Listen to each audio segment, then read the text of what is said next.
Salut tout le monde, j'espère que vous allez très bien. Il faut vraiment qu'on commence, hein. Aujourd'hui, on va commencer à parler de la nationalité par décret, donc la naturalisation par décret. Comme vous le savez, ici, on va aborder au moins comment ça fonctionne, comment ça se passe, la demande de la naturalisation par décret. On va essayer d'aborder ça ensemble avec vous, du début à la fin. Il faut rester jusqu'à la fin et vous partager et parce que cette vidéo, ça va vous donner vraiment l'idée, si vous n'avez pas encore commencé votre demande de la naturalisation, si vous hésitez à les faire, cette vidéo va vraiment vous donner l'idée comment ça fonctionne en fait. C'est pour cela, je vous dis que c'est une vidéo, c'est vraiment important parce que si vous écoutez cette vidéo, déjà, ça va vous donner la force d'aller de l'avant pour commencer votre demande. Et n'oubliez pas de s'abonner. Ça veut dire on va parler des cas par cas de la nationalité française. Et à part ça, je vais vous donner des conseils réels de ce qui s'est passé il y a une semaine, il y a 3 jours, pour des demandes de naturalisation. Quels sont les dossiers à compléter qui est demandé souvent d'une façon universelle par tous? Quels sont les dossiers à ne pas oublier quand vous faites votre demande? Il y en aura des vidéos pour ça, en fait. Raison pour laquelle je vous invite par notre nouvelle chaîne, Vos droits France, et pour ne rien rater, on commence après le jingle. J'ai menti, il n'y a pas de jingle parce qu'on n'a pas encore tout préparé. On commence, on attaque directement. Comme vous le savez, tout le monde a besoin de devenir français. Pour devenir français, il faut que vous le sentiez d'abord naturellement, par vos habitudes, votre morale et votre façon de vivre dans les pays par lesquels que vous êtes accueillis. Est-ce que vous-même, vous le sentez, vous respectez les lois de la République? C'est très important. Ça, c'est que je vous dis. Est-ce que vous avez des bonnes relations avec vos voisins? Est-ce que vous êtes intéressé à l'actualité? Il faut que vous vous regardez. Quelle est la langue que vous parlez? Quels sont les devoirs et les valeurs de la France? C'est très important de respecter, de comprendre ça bien avant si vous avez une idée ou un projet de demander la nationalité, parce que vous vous sentez français que de votre propre pays d'origine. Ça, c'est important. Première des choses à savoir. Si vous comprenez tout ça, là, je vous dis, vous avez déjà au moins une partie de votre nationalité. Parce qu'au moins, vous vous sentez déjà français à vous-même. C'est important. Mais là, ce que je veux vous mettre dans la première vidéo que nous allons faire ensemble, c'est que vous compreniez les étapes, en fait, que vous allez y partir du début à la fin de votre demande.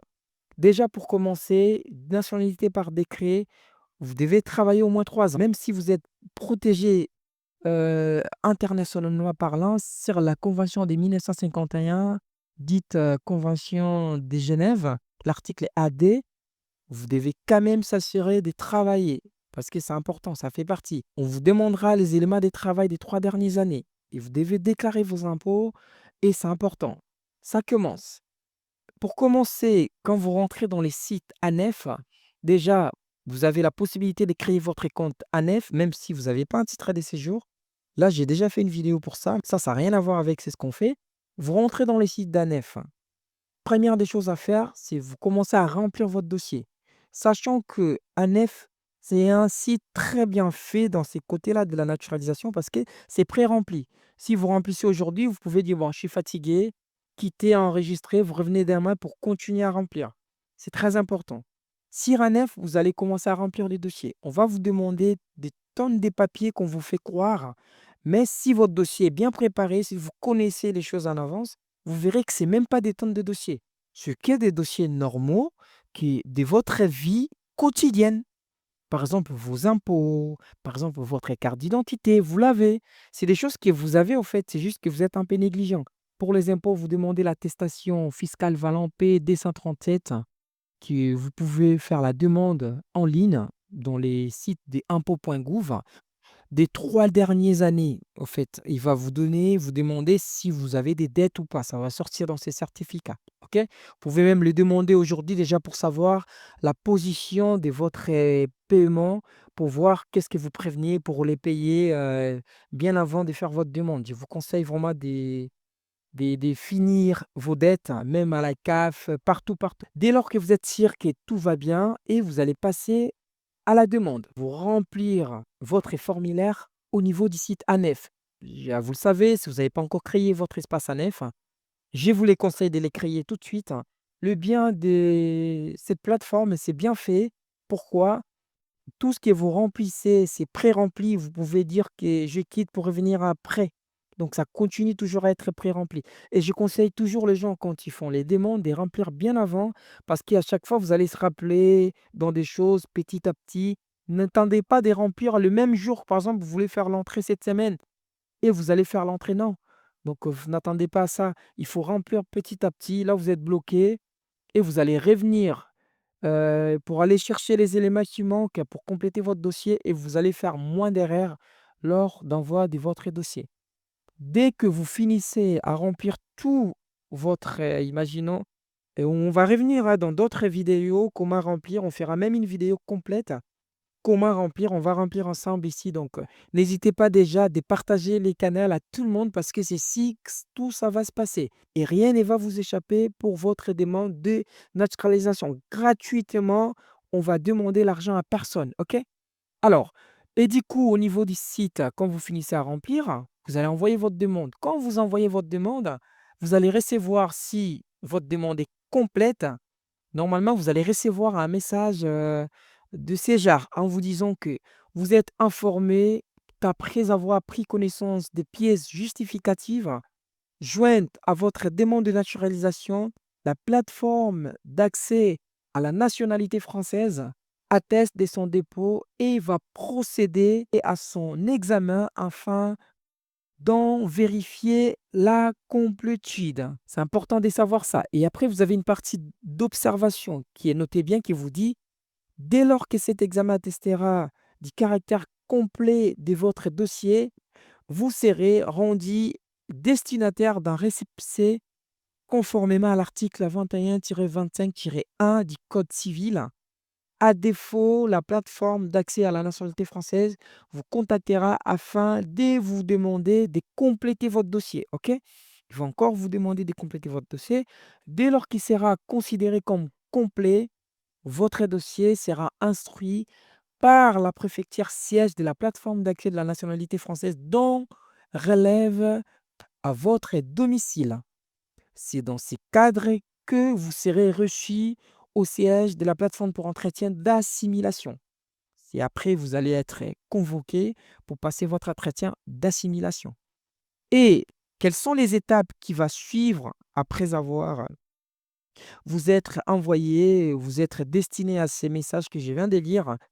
Ça sera dans votre site ANEF. Si vous allez dans votre nom dans le dossier, dans demande d'accès de la nationalité, vous allez voir son évolution en bas. Il va partir des demandes envoyées par examen des pièces en cours. Ils vont analyser des pièces en cours, tout ça. Et après, ils vont, troisième étape, et ça va être demande déposée. Admettons, première étape, c'était demande envoyée. Deuxième étape, c'est examen des pièces en cours. Et troisième étape, vous avez demande déposée. OK? Après avoir passé dans demande déposée, et attention, on peut aussi vous demander à la foulée en même temps de compléter les dossiers. Il faut être toujours prêt à tout. Et après des demandes déposées, vous allez encore une étape des traitements en cours au niveau de la plateforme. OK? Là, la plateforme, il commence à traiter votre demande. Là, vous allez commencer à faire un peu... Non, pas de panique. Traitement en cours de la plateforme, tout simplement. Et si les traitements en cours finissent, ils peuvent encore vous demander des dossiers complémentaires. Ça peut arriver à certains cas.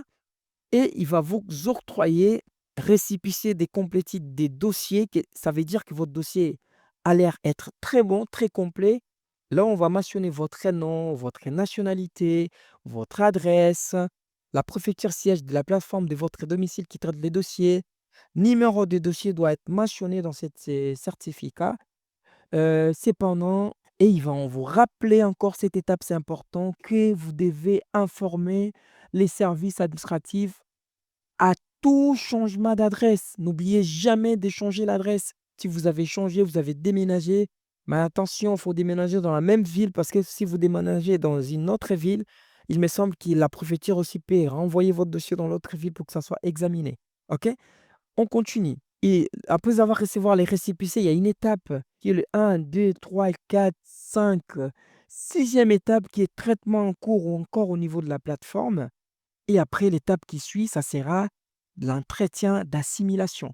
Là, on va vous convoquer pour vous présenter, pour faire l'entretien de l'assimilation. Dans la convocation, on va vous mettre une sorte des fichiers à télécharger, par exemple, les consulter les chartes des droits et devoirs et des valeurs et obligations de la République. Et en même temps, on va vous mettre les liens pour les livrer des citoyens, qui est pas suffisant parfois.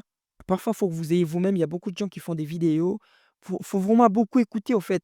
Ça suffit pas juste de connaître, par exemple, le 26 août 1789, par exemple, la Déclaration des droits de l'homme. Il suffit pas juste de connaître les 2 guerres mondiales, en fait. Il suffit de connaître beaucoup des sujets, la collectivité de la France, vous devez connaître beaucoup de choses, les noms des politiciens, il y a beaucoup de choses. Nous reviendrons dessus avec le temps. Il y aura beaucoup de vidéos sur la naturalisation, comme je vous ai promis. On parlera de tout ça. Au niveau de l'entretien, comment ça fonctionne, une petite anecdote. Je vous ferai des confidences aussi, comment ça s'est passé. C'est mon propre entretien d'assimilation pour que vous ayez l'idée principale de qu'est-ce qui pourrait être demandé au niveau de l'entretien d'assimilation. Quand vous allez passer l'entretien d'assimilation, OK, votre dossier va à nouveau passer au traitement en cours au niveau de la plateforme, ça veut dire toujours à la préfecture. Et après, ça va passer au traitement en cours au niveau des SDANF, OK? Ou SDANF signifie sous direction de l'accès à la nationalité française. SDANF va prendre en compte de votre dossier en sortie de la préfecture. Il va commencer à l'examiner lui aussi, en fait. Et après avoir passé un SDAF, SDAF va céder votre dossier au niveau des services central d'état civil, qui est les SCC. Donc les SDAF aussi, c'est au niveau des Nantes, qui est à Régé, et les services aussi d'état civil. Après avoir votre dossier va sortir des services central d'état civil, il va à nouveau revenir en SDAF, et après avoir sorti des SDAF, va encore arriver une étape qui est décision prise. Du début jusqu'à décision prise, on va compter, ça nous fait combien d'étapes? Ça fait 1, 2, 3, 4, 5, 6, 7, 8, 9, 10, 11, ça fait 12 étapes. Et la dernière étape, qui est la 13e, ça sera cérémonie de naturalisation. Je vous résume en totalité comment ça pourrait se passer.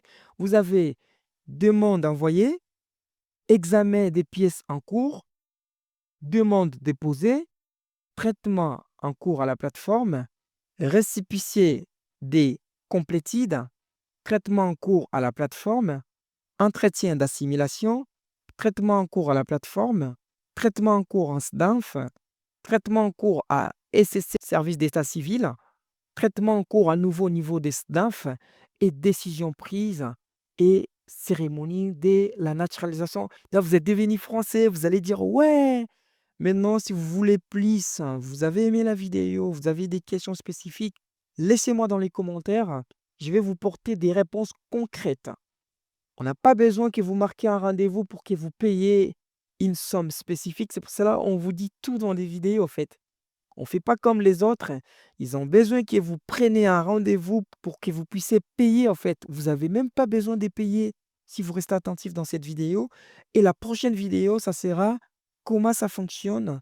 Merci de nous suivre, de partager au maximum parce que cette chaîne va révolutionner votre façon de faire de l'intégration ici en France, parce qu'ensemble, on va vraiment aller en profondeur des choses pour que vous soyez gagnant de votre procès.